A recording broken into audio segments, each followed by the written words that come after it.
Well, I have the rather daunting task of covering the Boreal designated unit, or designatable unit, and I say daunting because it's spatially a very extensive unit, and we'll take a look at that. So I'm giving this talk, but it can certainly be attributed to many others who have done a lot of work on Boreal caribou across the distribution. And I'd like to just give special thanks to a few people who took time out of their busy schedules in the last week to send me some information. Dave Harreview, Jerry Racy, and Dennis Brannon. But of course I take responsibility for any errors or omissions in the presentation. Now a lot of what I was going to talk about today has been covered at least to some degree in some of the other presentations, so that makes my job a bit easier. But just to look sort of in isolation at the distribution of Boreal caribou across Canada, you can see they occur in 7 provinces and 2 territories, so very broad distribution basically. Not quite from coast to coast, but certainly from Newfoundland through Quebec, Ontario, Manitoba, Saskatchewan, Alberta, B.C, up into the Northwest Territories, and just a little bit into the Yukon Territory. So to put the Boreal DU in context, Justina did a very nice job of setting this up. But you can see the Boreal caribou distribution does overlap with both the eastern migratory DU in the east, and then also the barren ground distribution through northwestern Canada. Now I just wanted to spend a little bit of time talking about the lineages and the sort of evolutionary history of Boreal caribou. So again, Justina showed another graphic. I think this graphic actually underlaid one she showed, which talked about the different lineages, so the Beringian Eurasian and the North American lineage, which were separated, depends what you read, maybe somewhere between 50 and 80,000 years ago. I know that's a pretty broad figure, but diverged quite some time ago as a result of the last glacial period. And the Boreal caribou lineage, essentially, or the Boreal caribou DU, recolonized from the North American lineage, so from the south, probably starting in eastern Canada and moving west. Now, just take a little bit closer look at some of those overlap issues. So there's been quite a bit of recent work on some of the genetic discreteness or distinctiveness of populations. So this is from a paper published a few years ago, looking at this interesting sort of intersection zone in Western Canada in the Rocky Mountains. And this was an analysis of population data from many of the populations which are now considered part of the Central Mountain DU, which is one of the new designations that came out of the Kasiwik exercise. And they found something very interesting, which is what they referred to as a hybrid swarm from the diverged caribou lineages, where they saw this intermingling or mixing of the different lineages in the Central Mountain zone. And you can see the little smoky population, which is the green one there, is the only one that we consider is the Boreal type of caribou. And although it also showed some intermixing, it was discrete from the other now Central Mountain units, or distinct, as were also the other Boreal populations in Western Canada that now have been sampled and analyzed in a paper that was released earlier this year. So when Justina talked about this sort of being an evolving process as more information comes forward, it is quite dynamic right now. There's a lot of studies going on, and we're learning a lot about the genetic structure of populations throughout Canada, caribou populations throughout Canada, which will really help us to understand how they may have been structured historically, and also what some of the implications of land use might be for changing some of those relationships. Now, in the eastern portion of the distribution, where there's overlap with the eastern migratory herds, it's a little bit more fluid. There is essentially no evidence of genetic discreteness for the eastern populations, and there are certainly incursions of some of the eastern migratory herds south into the Boreal range. Generally speaking, though, across the distribution, there is little overlap of time of year that would suggest that there's a lot of intermingling of different types of caribou. Now, some of the other attributes that help support the discreteness and significance of Boreal caribou have to do with their lifestyles, so with their behaviors. And Boreal caribou are considered sedentary, and I think we need to think about that in relative terms. So they don't undergo large seasonal migrations, certainly not like the barren ground caribou do, and not the sort of elevational migrations that we see in a number of the mountain populations. But they may shift their seasonal use within an annual home range. They are relatively solitary as well, so you don't find them in large aggregations at any time of year. You may find small groups. But particularly during the calving period, they tend to occur in very isolated, so in single group, well, it's not really a group if you're single, I guess, as isolated individuals during calving. And they are boreal dwelling year-round, so this again distinguishes them from the other caribou DUs, which overlap boreal areas, but which don't spend the entire year in boreal regions. Spatial separation from alternate prey has been proposed as a very important mechanism for maintaining this lifestyle of living year-round in boreal forests. Moose seems to be the main species that they tend to space away from at fairly large spatial scale. So this has to do with their use of fairly large landscapes in terms of avoiding overlap with habitats that support large numbers of moose or higher densities of moose. And then they also space out, so this is the isolated nature of their existence, if you like. And there's some really excellent data that's come out of the Northwest Territories that John Nagy and colleagues collected and that John analyzed as part of his PhD work, looking at calving sites throughout the boreal distribution in the Northwest Territories, and some very striking images of just how broadly distributed the calving sites are within their occupied areas. And in contrast, you can see from some of the adjacent barren ground or the Arctic herds that they have very distinct calving grounds that are a portion of their annual range. So very different behaviors in terms of calving strategies. Now, boreal caribou, like some of the other woodland caribou, but perhaps much more pronounced across the eastern, central, and portions of the western distribution of their range, have exhibited very substantial range contraction over the last 100 years or so since the late 1800s. And that accounts for about a 40% or so range contraction overall, so very significant loss of their historic range. We currently recognize 57 populations, and I put several asterisks there because I'm using populations in a fairly loose way here. You can see that you can generally describe them as sort of three types, spatially discrete, of which there's really only a few boreal populations, the Little Smoky here, and then the Charlevoix and Val d'Or in Quebec, and then also the Upper Lakes population in Ontario.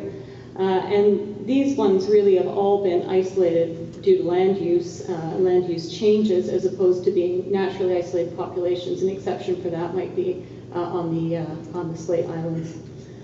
Then there are spatially delineated populations within a more or less continuous distribution. You can see some of them are more structured than others. So in Alberta, we see finer population delineations, whereas in Saskatchewan and through the southern distributions in Manitoba and Ontario, you can see these spatially delineated populations or management units, but they're part of a contiguous distribution. And then we have some very large portions of the distribution of boreal caribou that are just recognized as continuous distributions. And that can be for several reasons. It may be that there's actually reasonable movement data that demonstrates that in fact there don't appear to be any barriers at this point in time, and they should truly be considered as single populations. And in other cases, because there's essentially been no work and we just don't know what the population structure might be. This is an area that is very active right now in terms of a number of the jurisdictions collecting additional information in some of these areas to try and refine the population structure, and I suspect we'll see quite a bit of change in that area over the next few years. And I'll speak to that again a little bit later.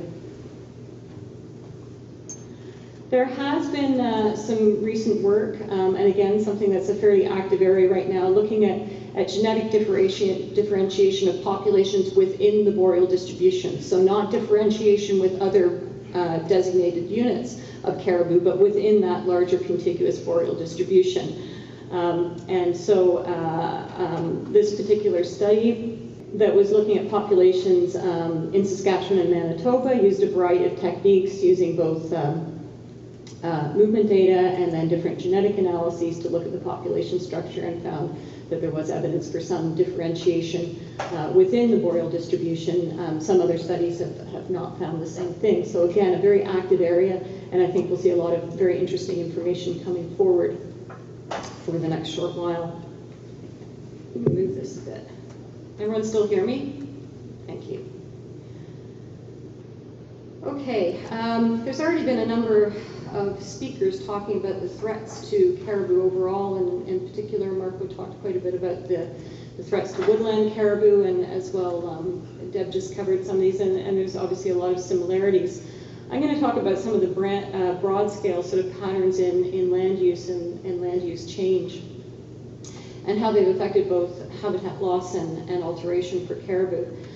So one thing that we haven't talked a lot about is the effect of agriculture on caribou distribution in Canada. And I was quite struck actually flying in last night at how much agriculture there is right around Fort St. John. Certainly historically, this has actually been the major driver of habitat loss and land use change across the boreal distribution. So much of the loss of the historic distribution of boreal caribou throughout the boreal plains and into Ontario and parts of their historic range through the Maritimes in the northern U.S. was due to the expansion of agriculture. And that's actually a continuing trend in parts of the boreal plains as well. There was a very interesting study done a few years ago by Keith Hobson and colleagues looking at rate of land use change in boreal systems as compared to what was a real sort of focal point for discussion at the time, loss of tropical forests. And they found, in fact, that the rate of loss of boreal forest across the southern boreal plains due to agricultural conversion was continuing and matched the rate of loss of tropical forests. So this is still an increasing concern, and probably even more so under various climate change scenarios. Other drivers of land use change, both historically and at present, are illustrated as well on this slide. So we have a number of hydroelectric installations across the distribution of boreal Canada that have had quite a discrete effect locally, and have also changed the hydrology of regions fairly substantially and had important implications for caribou. Forestry is probably the most ubiquitous land use influence across the current distribution of boreal caribou. Then certainly mining in a more, perhaps a more discrete way, although the rate of claims and development that we're seeing in some parts of the boreal distribution associated with mining activity are quite impressive, shall we say. It's an expanding land use activity in northern Canada and across the boreal distribution at this point in time. And although the mine sites may be quite discrete, there's quite an infrastructure that comes with them that increases access, which of course has been identified by a number of people already as a very important driver of impacts on caribou populations. Throughout the Western Sedimentary Basin, we've seen quite a proliferation of oil and gas activity that continues to present with the introduction of new technologies.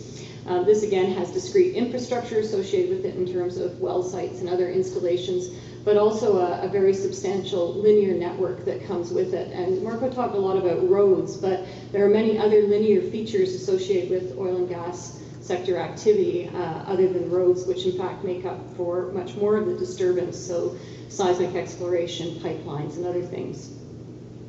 We've seen a fair number of changes in some parts of the country in response to concerns over caribou with respect to things like line width, and I'll come back to that a little bit later. But if you look at the current footprint across the Western Sedimentary Basin in particular, the linear disturbance associated with the oil and gas sector is a really dominant feature. So, better go back for a minute here. So these are direct effects in terms of both the overall loss of habitat and changes in the composition of habitat and the configuration of habitat. So those have pretty direct effects on caribou, where it overlaps with areas that they use. And caribou are very much, boreal caribou in particular, very much a landscape species. So we're not just talking about the implications of loss of pockets of habitat, but how their range has changed over time. The annual ranges and home ranges of populations have changed over time in terms of their ability to support caribou. And then there's the indirect effects associated with these land use changes, and some of those may be, in fact, more important drivers of changes in caribou populations. So again, this is something that's received a fair amount of discussion already in terms of the potential role of increases in alternate prey species in mediating effects or having additive effects on caribou populations through increases in predator numbers. And then, so the numerical response in alternate prey and predators, and then also a functional response in terms of the ability of predators to move more efficiently around landscapes that have been altered in terms of their configuration, that have a lot of these linear corridors which provide travel routes for wolves in particular, and then increasing encounter rates with caribou. So this is sort of the double-edged sword.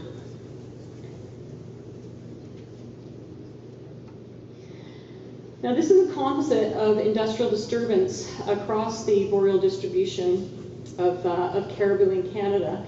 And this was compiled from data that were collected by Environment Canada to support the update of the science review that Marco referred to earlier this morning, and I'll talk a little bit more about that.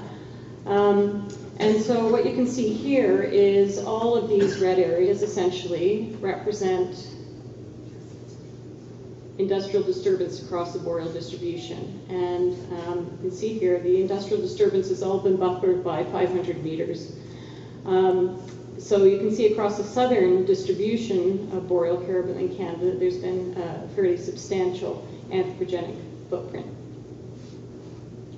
Now that conspicuous anthropogenic footprint isn't the only factor that may be affecting boreal caribou, and again, concerns around this depend a little bit on where you are in the distribution or the relative significance of those concerns. This is actually from a pamphlet put out by the Northwest Territories government about low-level flights and aircrafts and potential disturbance of boreal caribou in the NWT. This has been a very significant concern for people working on boreal caribou populations in Labrador with low-level flights associated with the Department of Defense and training, and may also be an issue in parts of Alberta called Lake Air Weapons Range. If any of you have spent time in the field working in Alberta or Saskatchewan, the sonic booms that you hear from time to time are pretty impressive.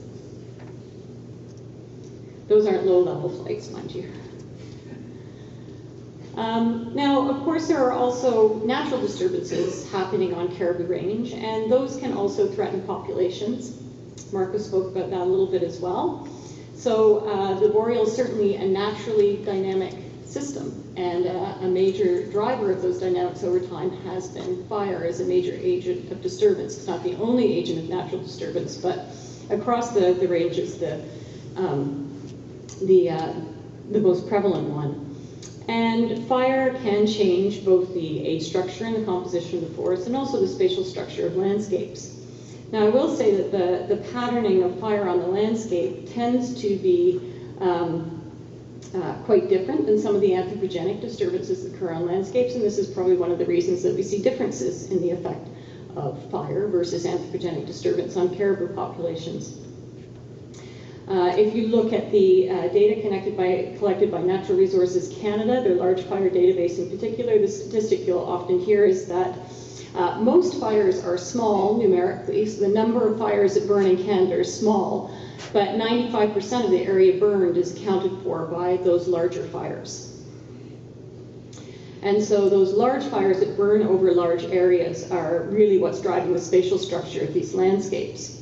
And those tend to have much larger patterns of disturbance, but also that are spatially structured within them. So something that we're just starting to learn a lot more about in terms of the role of fire in boreal systems is the residual structure left over after fires burn. And so typically, and in some of the statistics I've showed and will show in a minute, We treated fire as relatively homogeneous, so we draw a polygon around a fire and we say that it was disturbed, but in fact, anybody who's walked through burns or has looked at satellite images of burns will know that there's a lot of patchiness or heterogeneity within those burns that affects both immediate post-fire response and also the recovery of vegetation communities over time, and presumably the response of wildlife species to those changes in vegetation as well. So it's a different agent in many respects.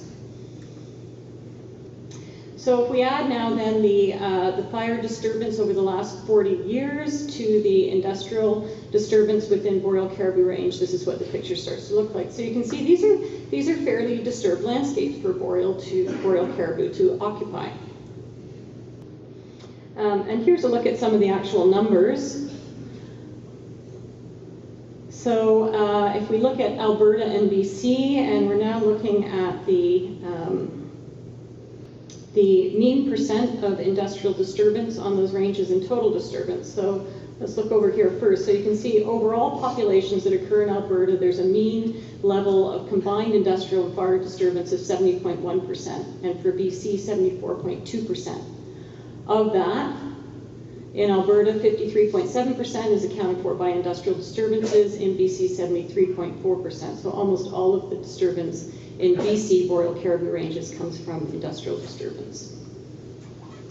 In contrast, if you look at Quebec and Saskatchewan that have overall relatively lower rates of disturbance, if you look at the average across all population ranges in those provinces, so 31.8% for Quebec, 51.8% for Saskatchewan, but a much lower proportion of that total disturbance is accounted for by industrial disturbance. So fire is one of the things that's driving, or the other factor that's driving the composite disturbance in those areas.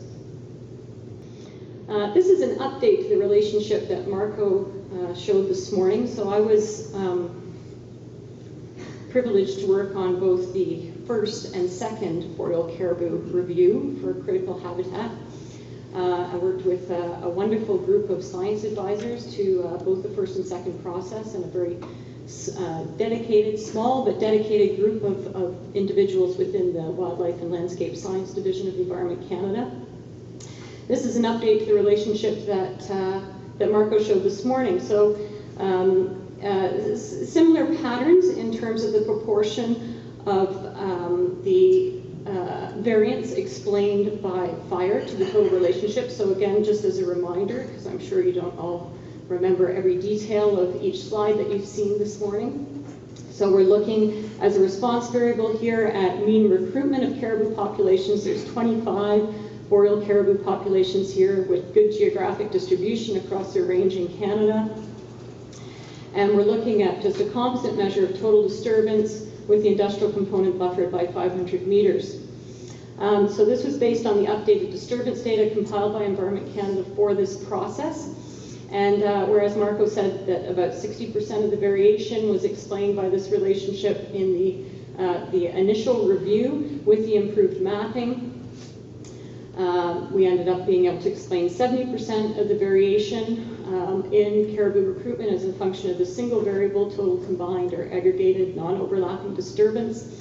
Only about 5% of that could be attributed uniquely to the role of fire as a disturbance agent. The 65% was coming from the industrial component.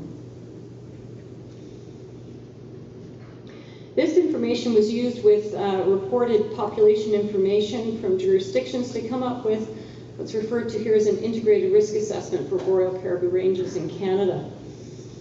And this was also used as part of the federal recovery planning process. So you can see there's considerable variability in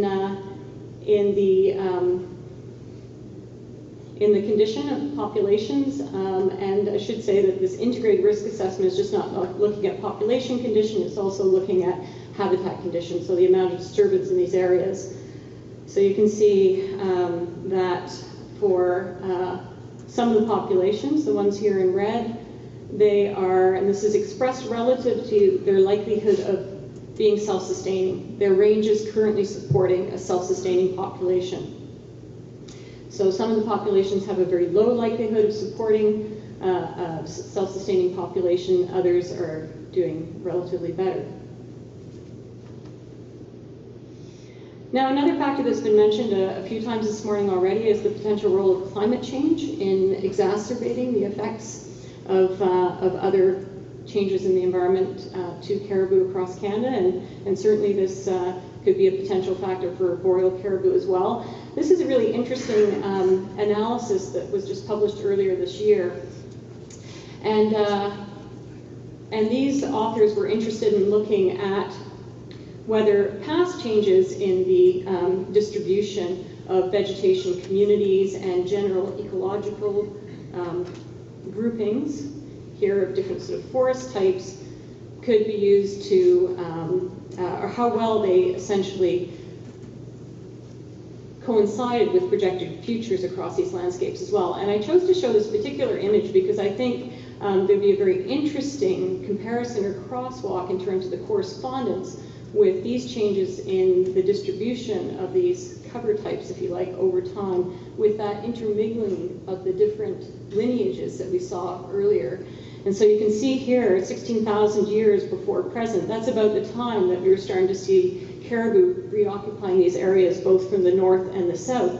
And if you recall from the McDermott work and later the Weckworth work, there was this intermingling of the Beringian Eurasian lineage with the North American lineage, and you can see that the vegetation communities here over time, as this area was being revegetated and as caribou were moving, was much more sort of a mixed type of alpine tundra and boreal subarctic regions with the movement of what we more typically call now boreal forests and subalpine forests into this area. So this may explain why we saw this intermingling historically of the different lineages. And now, of course, we see that the broader forest distribution here is the dominant cover type. So certainly the projections over time show some continuing movement in the distribution of these cover types under various climate change scenarios as a function of both changes in temperature and precipitation. But I'll put a few caveats around this because I don't think, I'm concerned about the degree to which climate change is being used as a bit of a scapegoat for us to not get on with what we can do to manage these systems a little bit more intelligently. This is some information from a review that was done a few years ago looking, it was a literature review looking at published papers, 112 scholarly articles talking about adaptation strategies for biodiversity conservation or management in the face of climate change. And there's three very important things here that came out at top. The first is to maintain connectivity. Actually, they talked about increasing connectivity, but in boreal caribou context, I'm going to say we need to maintain connectivity that exists at present as we look at climate change scenarios and land use scenarios. That climate change should be considered in all planning processes, and that it's very important to mitigate other threats as a way of increasing the adaptation potential of biodiversity. And I think all of these things are important things for us to remember as things that we can do through our planning processes at present, even in the face of climate change, that will increase the ability, the adaptation and resilience of population in these areas to persist in the face of climate change. Now, planning. There's certainly not been any lack of activity with respect to planning for boreal caribou. Processes started in the 1990s, in some cases even in the 1980s. Several jurisdictions are through their second iteration of recovery planning. There are a lot of policy statements, there are a lot of guidelines, there is a lot of literature out there, and I'm sure a lot of you have spent a lot of time sitting around tables talking about these things. I know that I have. That's not to say it's all for naught. So I think this is a little bit more cynical than it needs to be. Much work remains to be done before we can announce our total failure to make any progress. So to go forward on a more positive note, well, maybe this isn't the best slide to start with on that, but I'll go through this chronology anyway. So here's where you're at with the federal recovery process. So if we look at the national level across the boreal distribution, species was listed under our federal legislation in 2002 as threatened nationally. In 2007, there was a draft recovery strategy, national recovery strategy, which didn't go out for public review. It was a function, though, of fairly extensive jurisdictional consultation in conjunction with the federal recovery planning process. This was then considered to be inadequate, in part because it hadn't identified critical habitat. And so that precipitated a process by the federal government to undertake a scientific review to support critical habitat identification. That's what it was called in the first iteration, at least. That was a report that was completed in about a year. It's the one I referred to that involved a number of science advisors and a core team within the Wildlife and Landscape Science Division of Environment Canada.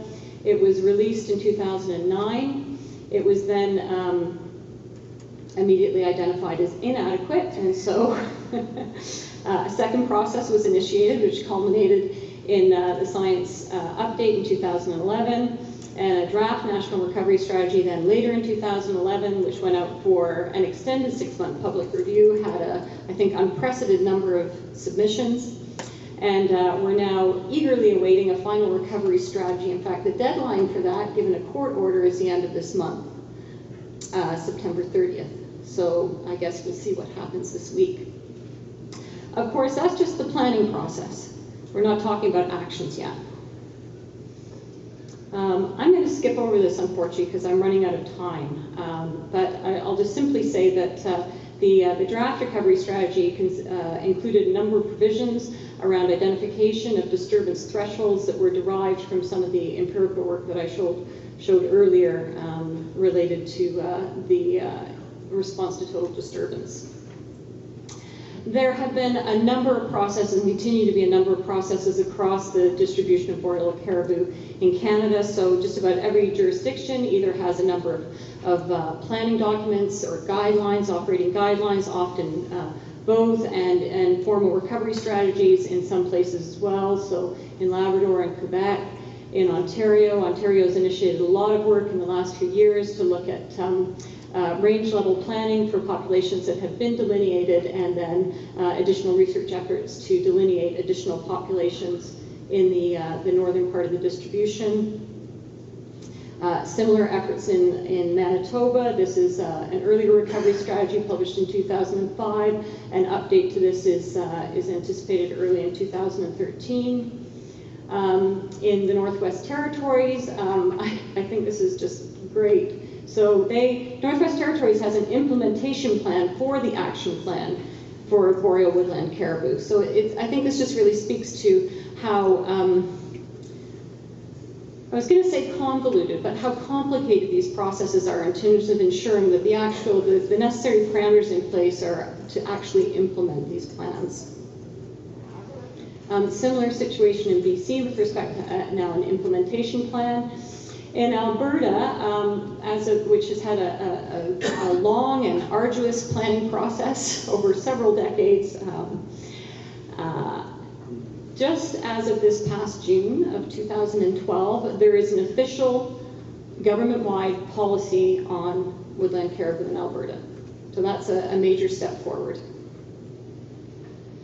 Now, I just want to talk very briefly about other conservation opportunities beyond these, in some cases, government-led processes. So a number of years ago, a consortium of environmental organizations, First Nations, and industry representatives got together and expressed something called the Boreal Forest Conservation Framework, which has implications for conservation planning across boreal regions and for boreal caribou. A number of years ago now, not so many, but 4 years ago, the Far North Ontario initiative emerged as a commitment to fairly substantial protection, 50% protection, so about 225,000 square kilometers across northern Ontario, shortly followed by a similar announcement for Quebec, a larger landmass, again 50% protection, but about 500,000 square kilometers in this case. And then another initiative, which I'll have an opportunity with colleagues to speak to a little bit further on Friday, something called the Canadian Boreal Forest Agreement, which is, well, you can see here what it says, a historic agreement signifying a new era of joint leadership in the boreal forest. And this is an agreement between a consortium of member companies of the Forest Products Association of Canada and environmental organizations who have expressed a number of commitments to advancing conservation across boreal forests within their tenures in Canada. Covers about 75 million hectares, and caribou are a very important piece of this. So I just want to go back to my title slide, Boreal Caribou Ghosts of Forest Paths, which was meant to be provocative. I prefer to talk about boreal caribou as catalysts for change. I think the issues associated with boreal caribou conservation are fundamentally one of managing cumulative effects. And I think we need to be a lot more innovative in our thinking around this. It's certainly true that we need to look at maintaining ranges that currently have low disturbance and learning more about them in terms of baseline information. But we also need to look towards industrial innovations as not the sole answer, but it certainly is part of the solution. And I talked earlier about the role of fire in boreal systems, and something that's changed substantially over the last couple of decades is recognition of fire as a guide to ecosystem-based management of boreal systems, and we're now seeing a lot of innovations across government and industry trying to implement ideas that come out of that.